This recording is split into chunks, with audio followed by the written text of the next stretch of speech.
ನಾನು ಈಗ ಹೇಳ್ತಾ ಇದ್ನಲ್ಲ ಹಬ್ಬ ಹರಿದಿನಗಳಲ್ಲಿ ನಿಮ್ಮ ಹರಟೆ ಕಾರ್ಯಕ್ರಮ ಬಂದಾಗೆಲ್ಲ ನನಗಿನ್ನೂ ನಿಮ್ದೊಂದು ನೆನಪಿದೆ. ನಾವು ಸ್ಕೂಲಲ್ಲಿ ಬೋರ್ಡಿಂಗ್ ಸ್ಕೂಲಲ್ಲಿ ಓದಿದ್ದು ನಾನು. ಬಟ್ ಹಬ್ಬಕ್ಕೆ ಮನೆ ಕಳಿಸಿದಾಗ ನಮ್ಮನೇಲಿ ಟಿವಿ ಹಾಕಿದಾಗ ನೀವೊಬ್ಬ ವಿಧವೆ ಅಜ್ಜಿ ಕತೆ ಹೇಳಿದ್ರಿ.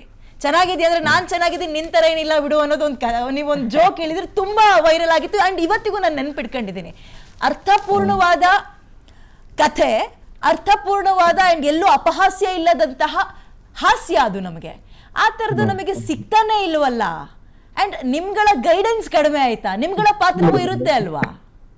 ಹಾಗಿಲ್ಲ ಸಿಗುತ್ತೆ, ಯಾವಾಗ್ಲೂ ಸಿಗುತ್ತೆ. ಈ ತರದ ಹಾಸ್ಯ ಸಿಗುತ್ತೆ. ಈಗ ಏನಾಗುತ್ತೆ, ನಿಮ್ಮಲ್ಲಿ ಈಗ ಮೀಡಿಯಾದಲ್ಲಿ ಒಂದು ಹೊಸ ಶಬ್ದ ಸೃಷ್ಟಿಯಾಗಿದೆಯಲ್ಲ, ಟ್ರೆಂಡಿಂಗ್ ಅಂತ. ಒಂದೊಂದು ಟ್ರೆಂಡ್ ಇರುತ್ತೆ. ಈಗ ನಾವು ಹಾಸ್ಯ ಅನ್ನೋದು ಬರವಣಿಗೆಯಲ್ಲಿದ್ದದನ್ನ ಭಾಷಣಕ್ಕೆ ತಗೊಂಡು ಬಂದ್ವಿ. ನಾವು ಒಂದು 25 ವರ್ಷ ಇದನ್ನ ನಡೆಸಿದ್ವಿ. ಈಗ ಮತ್ತೆ ಬರವಣಿಗೆಯಲ್ಲೇ ಇದೆ ಅದು. ಈ ಟ್ರೆಂಡ್ ಕಡಿಮೆ ಆಗಿ ಇನ್ಯಾರು ಅದನ್ನ ಕೈಗೆತ್ಕೊಂಡಿರ್ಬೋದು.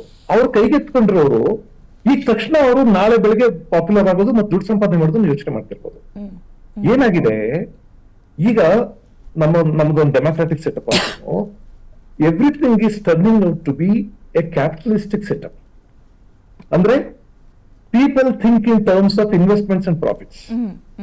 ನಮ್ಮ ಎಲ್ಲಾ ಟ್ಯಾಲೆಂಟು ಕೂಡ ಪ್ರಾಫಿಟ್ ಬರ್ಬೇಕು ಅಂತ ಯೋಚನೆ ಮಾಡ್ತಿದ್ದೀವಿ.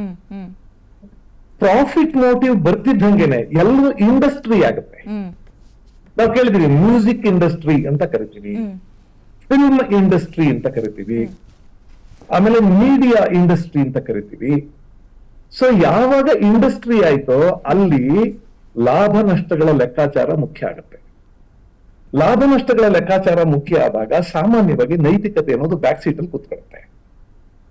ಡ್ರೈವ್ ಮಾಡೋದು ಯಾವುದು ಅಂತಂದ್ರೆ ಇನ್ವೆಸ್ಟ್ಮೆಂಟ್ ಅಂಡ್ ಪ್ರಾಫಿಟ್. ಸೊ ಈ ಕೆಲವರು ಇದಾರಲ್ಲ, ಇವ್ರ ಮೇಲೆ ಕೂಡ ಇನ್ವೆಸ್ಟ್ ಮಾಡೋರು ಯಾರೋ ಇದ್ದಾರೆ, ಅವ್ರಿಗೇನೋ ಪ್ರಾಫಿಟ್ ಬರುತ್ತೆ ಅಂತ. ನಾವು ಯಾವ ಕಾರಣಕ್ಕೂ ಮೀಡಿಯಾದ ಪಾತ್ರವನ್ನ ಇಲ್ಲಗೈಯುವ ಹಾಗಿಲ್ಲ. ಇವರೆಲ್ಲರೂ ಪಾಪ್ಯುಲರ್ ಆಗಿದ್ದು ಮೀಡಿಯಾಗಳ ಮುಖಾಂತರನೇ. ಅದು ನಿಮ್ಮಂತ ಜನರಲ್ ಮೀಡಿಯಾ ಇರಬಹುದು ಅಥವಾ ಸೋಷಿಯಲ್ ಮೀಡಿಯಾ ಇರಬಹುದು.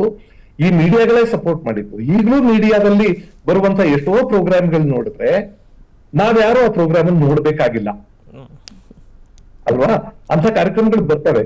ಅಲ್ಲಿ ಏನಂದ್ರೆ ಇದು ಯಾರೋ ಜನಗಳು ಖುಷಿ ಪಡುತ್ತೆ ಅಂದ್ರೆ ನಡೀಲಿ ಒಂದಷ್ಟು ದಿವಸ, ಇದರಿಂದ ನಮ್ಗೊಂದು TRP ಬರುತ್ತೆ ಅಂದ್ರೆ ನಡೀಲಿ ಸ್ವಲ್ಪ ದಿವಸ ಅಂತ ಯೋಚನೆ ಮಾಡೋದಿದೆಯಲ್ಲ, ಅಲ್ಲಿಂದನೇ ಇದೆಲ್ಲ ಶುರು ಆಗಿದೆ. ಆಮೇಲೆ ಸರ್ ನನ್ಗೊಂದು ಪ್ರಶ್ನೆ, ನನಗೆ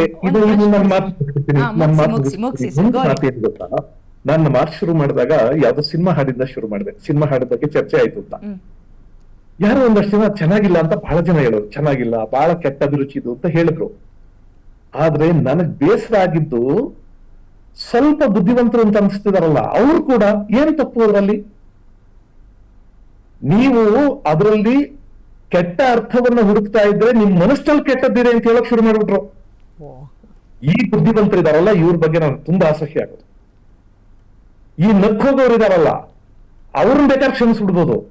ನೀವೆಲ್ಲ ಅಷ್ಟೆಲ್ಲ ಮಾತಾಡೋದಿಲ್ವೋ ಅಂತೆಲ್ಲ ಮಾತಾಡೋಕ್ ಶುರು ಮಾಡಿದ್ರಲ್ಲ. ಆಮೇಲೆ ಹಿಂದೆ ಎಲ್ಲ ಬರ್ಲಿಲ್ವೋ ಈ ತರದ್ದೆಲ್ಲ, ಅದಕ್ಕೆಲ್ಲ ಅರ್ಥ ಇರ್ಲಿಲ್ವೋ ಅಂತೆಲ್ಲ ಮಾತಾಡೋಕ್ ಶುರು ಮಾಡಿದ್ರಲ್ಲ. ಇವರು ಹೆಚ್ಚು ಅಪಾಯಕಾರಿಗಳು. ತಮಗಿರುವಂತ ಬುದ್ಧಿಯನ್ನ ಇಂಥದನ್ನ ಸಮರ್ಥಿಸ್ಕೊಳ್ಳೋದಕ್ಕೆ ಉಪಯೋಗಿಸ್ಕೊತಾರಲ್ಲ ಅವ್ರು ಜಾಸ್ತಿ ಅಪಾಯಕಾರಿಗಳು. Correct sir, you are right sir. Sir ಒಂದು ಪ್ರಶ್ನೆ ಕೇಳ್ತೀನಿ ನಾನು, ಕುತೂಹಲ ಕೇಳ್ತಾ ಇರೋದು ನಾನು. ನೀವು ಒಂದು ಹಾಸ್ಯ ಭಾಷಣಕ್ಕೆ ಅಥವಾ ಒಂದು ಪ್ರೋಗ್ರಾಮಿಗೆ ರೆಡಿ ಆಗಬೇಕು ಅಂದರೆ ಹೋಮ್ವರ್ಕ್ ಹೆಂಗಿರ್ತಾ ಇತ್ತು? ಆ್ಯಂಡ್ ಯಾಕೆ ಈ ಪ್ರಶ್ನೆ ಕೇಳಿದೆ ಅಂದರೆ ಈಗಿನವ್ರಿಗೆ ಇದು ತುಂಬ ಈ ಹೋಮ್ವರ್ಕ್ ಮಾಡ್ಕೊಂಡು ಬಂದು ಜನರ ಮನಸ್ಸನ್ನು ಆಳಕ್ಕಿಳಿದು ನಗ್ಸೋದು ತುಂಬ ಕಷ್ಟ. ಆ್ಯಂಡ್ ತುಂಬ ಈಸಿ. ಹೆಣ್ಮಕ್ಳು ಕ್ಯಾರೆಕ್ಟರ್ ಬಗ್ಗೆ ಮಾತಾಡಿಕೊಂಡು, ಅಪ್ಪ ಅಮ್ಮನ ಬಗ್ಗೆ ಮಾತಾಡಿಕೊಂಡು, ಅಥವಾ ಬೇಡವಾಗಿರೋ ಪೊಲೀಸ್ ಜಾಬ್ಗಳನ್ನು ಮಾಡಿದ್ರೆ ತುಂಬ ಈಸಿ, ನಾನು ಹೋಮ್ವರ್ಕ್ ಮಾಡಬೇಕಾಗಿಲ್ಲ, ಸೊ ಸಿದ್ಧತೆ ನಡೆಸಬೇಕಾಗಿಲ್ಲ, ಈಸಿ ವೇ ಅಂತ ಏನಾದ್ರು ಹುಡ್ಕೊಂಡಿದಾರ? ಹೆಂಗೆ ನಿಮ್ಮ ಕಾರ್ಯಕ್ರಮಗಳ ಸಿದ್ಧತೆ ಹೆಂಗಿರ್ತಾ ಇತ್ತು? ನನ್ನ ವೈಯಕ್ತಿಕವಾಗಿ ಮಾತಾಡ್ಬೇಕು ಅಂದ್ರೆ ನನಗೆ ಸಿದ್ಧತೆ ಕಡಿಮೆ. ಯಾಕಂದ್ರೆ ನಾನು ಹೇಳಿ ಕೇಳಿ ಮೇಷ್ಟ್ರು. ದಿನನಿತ್ಯ ನನಗೆ ಸಿದ್ಧತೆ ಇರುತ್ತೆ. ಈ ಪರ್ಪಸ್ಗೆ ಏನು ಸಿದ್ಧತೆ ಮಾಡಬೇಕಾಗಿಲ್ಲ. ಕೆಲವು ಸಲ ವಿಶೇಷವಾಗಿ ಯಾವುದೋ ಒಂದು ವಿಷಯ ಇಟ್ಕೊಂಡು ನಾವು ಹಾಸ್ಯ ಮಾಡ್ಬೇಕು ಅಂತ ಏನೋ ಆದ್ರೆ ಅದಕ್ಕೆ ಸಂಬಂಧಪಟ್ಟದ್ದು ಒಂದಿಷ್ಟು ಜಾಲಾಡೋದಿರುತ್ತೆ. ಇಲ್ವಾದ್ರೆ ನಮ್ಮ ಓದಿನ ಜೊತೆ ಅದು ಸಿಗುತ್ತೆ. ಆಮೇಲೆ ಅದೆಲ್ಲಕ್ಕಿಂತ ಮುಖ್ಯವಾದದ್ದು ಬದುಕನ್ನ ನೋಡುವ ಕ್ರಮ. ನೀವು ದಾರಿಯಲ್ಲಿ ಹೋಗುವಾಗ, ಬೀದಿಯಲ್ಲಿ ಹೋಗುವಾಗ, ಬಸ್ಸಲ್ಲಿ ಹೋಗುವಾಗ, ರೈಲಲ್ಲಿ ಹೋಗುವಾಗ, ಕಾರಲ್ಲಿ ಹೋಗುವಾಗ, ಅಥವಾ ಎಲ್ಲಿಯೋ ಯಾವ್ದೋ ಕಾಲೇಜಿಗೆ, ಆಫೀಸ್ಗೆ ಹೋದಾಗ ಅಲ್ಲಿ ಏನೋ ಸಿಗುತ್ತಲ್ಲ, ಆ ಸಿಕ್ಕಿದ್ದನ್ನ ನೀವು ನೋಡೋ ಕ್ರಮ. ಉದಾಹರಣೆಗೆ ಈಗ ನಾನು ಯಾವ್ದೋ ಆಫೀಸ್ಗೆ ಹೋದೆ, ಅಲ್ಲೆಲ್ಲ ಒಂದ್ ಕಡೆ ಒಂದು ಬೋರ್ಡ್ ಹಾಕಿದ್ದಾರೆ, ಇಲ್ಲಿ ಉಗಿಯಬಾರದು ಅಂತ, ಇಲ್ಲಿ ಉಗಿಯಬಾರದು ಅಂತ ಒಂದು ಬೋರ್ಡ್ ಹಾಕಿದ್ದಾರೆ. ಬೇರೆಯವರೆಲ್ಲ ಅದೇನ್ ಅನ್ಕೋತಾರೆ ಅಂದ್ರೆ ಇಲ್ಲಿ ಉಗಿಬಾರದು ಅಂತ ಅನ್ಕೋತಾರೆ. ಇದೆಲ್ಲ ಉಗಿಯೋ ಜಾಗ ಅಲ್ಲ, ಇದು ಶುದ್ಧವಾಗಿ ಇಟ್ಕೋಬೇಕು, ಅಥವಾ ಉಗಿಬಾರ್ದು ಅಂತ ಅನ್ಕೋತಾರೆ. ನಾನೇನ್ ಅನ್ಕೊಂಡೆ ಅಂದ್ರೆ ಇಲ್ಲಿ ಉಗಿಬಾರ್ದು ಅಂತ ಬೋರ್ಡ್ ಹಾಕಿದ್ದಾರೆ, ಪಾಪ ಯಾವನೋ ಲಂಚ ಮಿಂಚ ಕೊಡ್ತಾನೆ, ಆದ್ರೂ ಕೆಲಸ ಆಗದೆ ಇದ್ರೆ ಅವ್ನು ಇಲ್ಲಿ ಉಗಿಬಾರ್ದು, ಮನೇಲಿ ಹೋಗಿ ಉಗಿಲಿ ಅಂತ. ಈಗ ಬೋರ್ಡ್ ಅದೇನೆ, ನಾನ್ ನೋಡೋ ಕ್ರಮ ಬೇರೆ ಅಷ್ಟೇ. Correct correct. ಹೀಗೆ ಅದನ್ನ ನೋಡೋದ್ ಬೇರೆ ಕ್ರಮದಿಂದ ನೋಡಿದ್ರೆ ಬೇರೆ ತರ ಕಾಣಿಸುತ್ತೆ.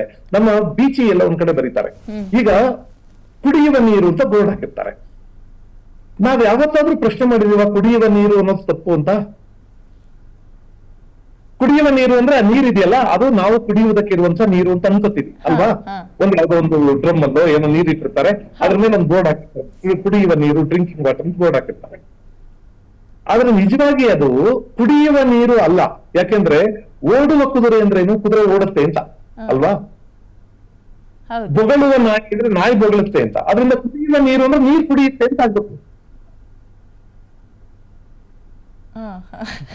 ಅದು ಕುಡಿಸಿಕೊಳ್ಳುವ ನೀರು ಅಲ್ವಾ? ಅದು ಕುಡಿಯುವ ನೀರು ಅಲ್ಲ. ನೋಡಿ, ಬೀಚಿ ಅಂತವ್ರಿಗೆ ಇದು ಹೊಳೆಯುತ್ತೆ. ಬದುಕಿನ ಎಲ್ಲಾ ಘಟನೆಗಳು, ಯಾವುದೋ ಒಂದ್ ಜಗಳ ನೋಡಿದ್ರೆ, ಯಾವುದೋ ಒಂದ್ ಪ್ರೀತಿ ದೃಶ್ಯ ನೋಡಿದ್ರೆ, ಯಾವುದೋ ಒಂದ್ ಮದುವೆ ನೋಡಿದ್ರೆ, ಸ್ವಲ್ಪ ವಕ್ರವಾಗಿ ನೋಡಿದ್ರೆ ಬೇರೆದೇನೋ ಹೊಳೆಯುತ್ತೆ. ಈಗ ಅಂತ ಮನೆಗೆ ಯಾರ್ಯಾರೋ ಬಂದಿರ್ತಾರಪ್ಪ, ಬಂದವ್ರು ಬಹಳ ಜನ ಅಯ್ಯೋ ಬನ್ನಿ ಬನ್ನಿ ಬನ್ನಿ, ಬಹಳ ಸಂತೋಷ ಆಯ್ತು ನೀವು ಬಂದಿದ್ದು ಅಂತಾರೆ. ನಿಮ್ಮ ನೋಡಿ ತುಂಬಾ ದಿವಸ ಆಗಿತ್ತು, ಇವಾಗ ಸಿಕ್ಕಿದ್ರಿ, ತುಂಬಾ ಸಂತೋಷ ಆಯ್ತು ಅಂತ ಅಂತಾರೆ. ಆದ್ರೆ ನಮ್ಗೆಲ್ಲ ನಮ್ಮ ಸಮಾಜದ ಸಹಜೀವಿಗಳ ಗೊತ್ತಲ್ವಾ? ಎಸ್ ಸರ್ ಕೇಳಿಸ್ತಾ ಇದೆ. ಏನೋ ಡಿಸ್ಟರ್ಬೆನ್ಸ್ ಆಗ್ತಿದೆ? ಇಲ್ಲ ಸರ್, ನಿಮ್ಮ ಮಾತಿಗೆ ಡಿಸ್ಟರ್ಬ್ ಆಗುತ್ತೆ. ನಮ್ಮ ಸಮಾಜದ ಸಹಜೀವಿಗಳ ಮನಸ್ಸು ಹೆಂಗಿರುತ್ತೆ ಅಂತ ಗೊತ್ತಲ್ವಾ? ಮದುವೆ ಮನೆಯಲ್ಲಿ ಇನ್ನೊಬ್ಬರನ್ನ ಮಾತಾಡ್ಸುವಾಗ ಅವರು ಅಯ್ಯೋ ನಿನ್ನ ನೋಡಿದ್ ಬಹಳ ಸಂತೋಷ ಆಯ್ತು ಬನ್ನಿ ಅಂತಿರ್ತಾರೆ. ಆದ್ರೆ ಅವ್ರು ಕಾರ್ ಕಡೆ ನೋಡ್ತಿರ್ತಾರೆ.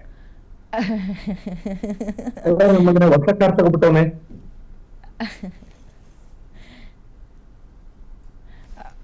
ನಾನ್ ಮಾತಾಡ್ಬೋದಲ್ಲ? ಈಗ ನೀವು ಪ್ರಿಪರೇಷನ್ ಬಗ್ಗೆ ಕೇಳ್ತಾ ಇದ್ರಿ. ನಮ್ಮ ಹೋಮ್ ವರ್ಕ್ ಅಂದ್ರೆ ಯಾವ ತರ ಇರುತ್ತೆ ಅಂದ್ರೆ, ನಮ್ದು ಬೇಸಿಕಲಿ ನಮ್ಮ ಆಡಿಯನ್ಸ್ ಯಾರು ಅಂತ ನೋಡೇ ಮಾತಾಡೋದು. 90% ನಮ್ಮ ಪ್ರಿಪರೇಷನ್ ಅಂದ್ರೆ ಮನೆಯಿಂದ ಮಾಡ್ಕೊಂಡು ಹೋಗೋದಲ್ಲ, ಅದು ಅಲ್ಲಿ ಹೋಗಿ ಜಡ್ಜ್ ಮಾಡೋ ಅಂಥದ್ದು. ಬಿಕಾಸ್ ಕೆಲವು ಕಡೆ ಹಳ್ಳಿ ಪ್ರೇಕ್ಷಕರು ಇರ್ತಾರೆ. ಈಗ ನಮ್ಮನ್ನ ಜಾತ್ರೆಗಳಲ್ಲೂ ಕರೀತಾರೆ, ರಾಜ್ಯೋತ್ಸವಗಳಿಗೆ ಕರೀತಾರೆ, ಗಣಪತಿ ಉತ್ಸವದಲ್ಲಿ ಕರೀತಾರೆ.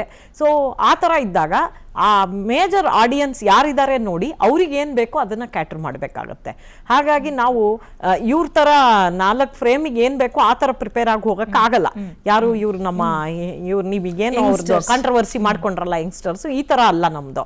ಈಗ ಸ್ಟೂಡೆಂಟ್ಸು ಇರೋ ಕಡೆಗೆ ನಮ್ಮನ್ನು ಕರೆದ್ರೆ, ಈಗ ಕೃಷ್ಣಗೌಡ್ರಿಗಾಗಲಿ ನಂಗಾಗಲಿ ಒಂದು ಅಕಾಡೆಮಿಕ್ ಬ್ಯಾಕ್ಗ್ರೌಂಡ್ ಇರೋದ್ರಿಂದ ತುಂಬ ಇನ್ಸ್ಟಿಟ್ಯೂಷನ್ಸಿಗೆ ನಮ್ಮನ್ನು ಕರೀತಾರೆ.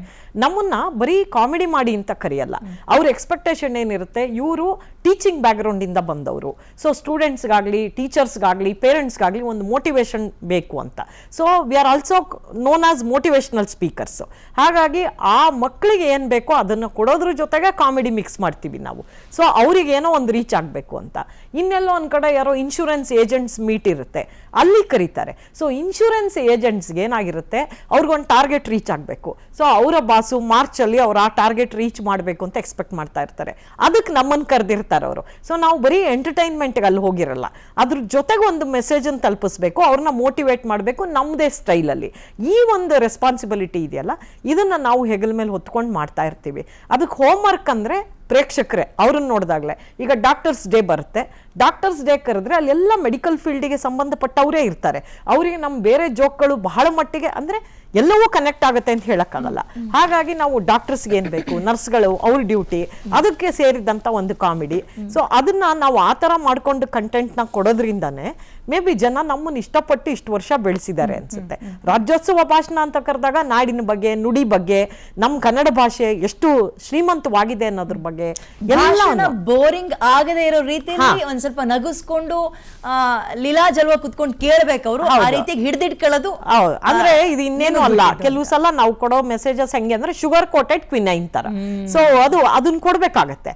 ಅದನ್ನ ನಾವು ಮಾಡ್ಕೊಂಡು ಎಲ್ರು ಕೂಡ ಅದನ್ನ ಮಾಡ್ಕೊಂಡು ಬಂದಿರೋದ್ರಿಂದ ಬಹುಶಃ ನಿಮ್ಮಂತವ್ರು ನಮ್ಮನ್ನ ಚಾನಲ್ ಕರೆದು ಈಗಲೂ ಮಾತಾಡಿಸ್ತಿದ್ದೀರಾ ಅನ್ಸುತ್ತೆ. ಆ ಜವಾಬ್ದಾರಿ ನಮ್ಗಳ ಮೇಲೆ ಏನ್ ಅನ್ಸುತ್ತೆ ಈಗಿನ ಯೂತ್ ಅಥವಾ ಯಂಗ್ಸ್ಟರ್ಸ್ ಗಳ ಕಾಮಿಡಿ ಪ್ರಿಪರೇಷನ್ ಏನ್ ಅನ್ಸುತ್ತೆ ನಿಮ್ಗೆ? ಇಲ್ಲ, ನನ್ಗೆ ಇವರ ಕಾಮಿಡಿ ಸ್ಟೈಲ್ ಬಿಕಾಸ್ ಅದಕ್ಕೆ ಅಥವಾ ನಮ್ಗೆ ಅಲ್ಲಿ ನಾವು ನೋಡೋದು, ನಾವು ಹಿಂಗೆ ಯೂಟ್ಯೂಬ್ ಅಲ್ಲಿ ಇನ್ನೊಂದು ಇದ್ರಲ್ಲಿ ನೋಡ್ತೀವಿ, ಇನ್ಸ್ಟಾಗ್ರಾಮ್ ಅಲ್ಲಿ ಒಂದು ಇವತ್ತು ಫಾಸ್ಟ್ ಫುಡ್ ಅನ್ನ ಜನ ಬಯಸೋ ಹಾಗೆ ಅವ್ರಿಗೆ 1 ನಿಮಿಷ 2 ನಿಮಿಷಕ್ಕೆ ಕಾಮಿಡಿ ಬೇಕು, ಮುಗಿಸ್ಬಿಡ್ಬೇಕು. ಇನ್ನೊಂದು ಅದಕ್ಕೆ ತಲೆನೂ ಇರಲ್ಲ, ಬಾಲನೂ ಇರಲ್ಲ, ಏನೋ ಒಂದು ಕಂಟೆಂಟ್ ಅಷ್ಟೇ. ಅದು ಆ ಕಂಟೆಂಟ್ಗೆ ಆ ಪ್ರೇಕ್ಷಕರಿಗೆ ಅದು ತಲುಪಿಸ್ಬಿಟ್ರೆ ಮುಗ್ದೋಯ್ತು ಅಂತ. ಸೊ ನಮ್ದು ಹೆಂಗಿರುತ್ತೆ ಅಂದ್ರೆ, ನಮ್ದು ಫ್ಲೈಟು ರನ್ವೇನಲ್ಲಿ ಓಡಿ ಟೇಕ್ ಆಫ್ ಆಗಿ ಪುನಃ ಲ್ಯಾಂಡ್ ಆಗುತ್ತೆ. ಇದು ನಮ್ ಸ್ಟೈಲ್, ಅದು ಪ್ಯಾಕೇಜ್ ಅದು. ಬಿಕಾಸ್ ಅದು ರನ್ವೇನಲ್ಲಿ ಓಡಿದ್ರೇನೆ ಮೇಲೆ ಫ್ಲೈ ಆಗೋದು ಅಂತ ನಮ್ ಸ್ಟೈಲ್ ಅದು. ಸೊ ಹಂಗಾಗಿ ಅವ್ರ ಸ್ಟೈಲ್ ಬಗ್ಗೆ ನಾನೇನು ಕಮೆಂಟ್ ಮಾಡೋದಿಲ್ಲ. ಬಟ್ ನಾವು ಓಲ್ಡ್ ಸ್ಕೂಲ್ ಅವರು, ಸೊ ನಮ್ದು ಹಳೆ ಸ್ಕೂಲು. ಬಟ್ ನಮ್ ಸ್ಕೂಲ್ ಬಗ್ಗೆ ನಮ್ಗೆ ಹೆಮ್ಮೆ ಇದೆ, ಖುಷಿ ಇದೆ, ಜನ ಪ್ರೀತಿಯಿಂದ ನಮ್ಮನ್ನು ಬೆಳೆಸಿದ್ದಾರೆ. ಓಕೆ, ನೀವು ಹಂಗೆ ನೋಡೋದಾದ್ರೆ ನಾವು ನಿಮ್ಮನ್ನ ಸೀನಿಯರ್ಸ್ ಅಂತಾನೆ ಕನ್ಸಿಡರ್ ಮಾಡ್ತೀವಿ. ನಿಮ್ಮ ಪಾತ್ರ ಏನು ಈಗಿನ ಹಾಸ್ಯ ಕಲಾವಿದರು ಅಪಹಾಸ್ಯ ಮಾಡ್ತಾ ಇರೋದಕ್ಕೆ, ಅಪಸವ್ಯ ಮಾಡ್ತಾ ಇರೋದಕ್ಕೆ, ಹಾಸ್ಯವನ್ನ ಅಸಹ್ಯ ಮಾಡ್ತಾ ಇರೋದಕ್ಕೆ